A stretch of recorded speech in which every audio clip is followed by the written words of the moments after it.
कल्याणमध्ये वीज मीटर चोरी, तक्रार दाखल. एमएसईबीच्या मीटर चोर अधिकाऱ्याविरोधात पोलीस तक्रार दाखल. सत्ताधारी शिंदे शिवसेनेच्या नाकाखाली एमएसईडीसीएलच्या अधिकाऱ्यांचा तमाशा. एमएसईडीसीएलच्या कल्याण झोनमधील सामान्य घरगुती वीजग्राहकांच्या घराचे जुने वीज मीटर त्यांच्या नकळत चोरून नेऊन तिथे जास्त बिल येणारे नवीन स्मार्ट मीटर लावण्याचा उद्योग कल्याणपासून शुभारंभ करून संपूर्ण महाराष्ट्रात सुरू झाला आहे. खासदार श्रीकांत शिंदेंच्या मतदारसंघातील जनतेसोबत ही दगाबाजी सुरू असून यात शिवसेनेसह भाजपचे राज्य सरकार पूर्णपणे या चोरांच्या साथीला आहे असे निदर्शनास आले आहे. मुख्यमंत्री देवेंद्र फडणवीसांनी विधानसभेत लबाडी करून जनतेला अर्धवट माहिती देत सामान्य वीजग्राहकाला फसवले आहे आणि त्यांच्या खिशावर डल्ला मारून नेमके कोणाचे भले ते करीत आहेत याचा शोध आम्ही घेत आहोत.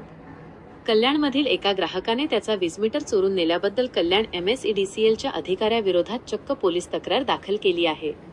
या प्रकरणात पोलीस पुढे काय कारवाई करतात हे पाहणे औत्सुक्याचे आहे. नागरिकांना आवाहन करण्यात येत आहे की त्यांनी आपले वीज मीटर सुरक्षित ठेवावेत व आपला घरगुती वापराचा मीटर आपल्या परवानगीशिवाय बदलला जात नाही याकडे लक्ष ठेवावे. विधानसभेत खोटे आश्वासन देऊन घरगुती कनेक्शनलाही स्मार्ट मीटर लावण्याची दगलबाजी फडणवीस सरकार का करीत आहे याबाबत जनतेने त्यांना जाब विचारावा. आम्ही लवकरच याबाबतीत संघर्ष सुरू करीत असून याबाबतीत आपल्याला कोणतीही समस्या आल्यास मदतीसाठी व्हिडिओ कमेंटमध्ये आपली समस्या व संपर्क क्रमांक लिहून आमच्याशी संपर्क साधावा. याबाबतीतील पुढील ब्रेकिंग अपडेट व न्यूजसाठी ताबडतोब हे चॅनल सबस्क्राईब करा आणि ही बातमी ताबडतोब सर्व ग्राहकांपर्यंत पोहोचवा.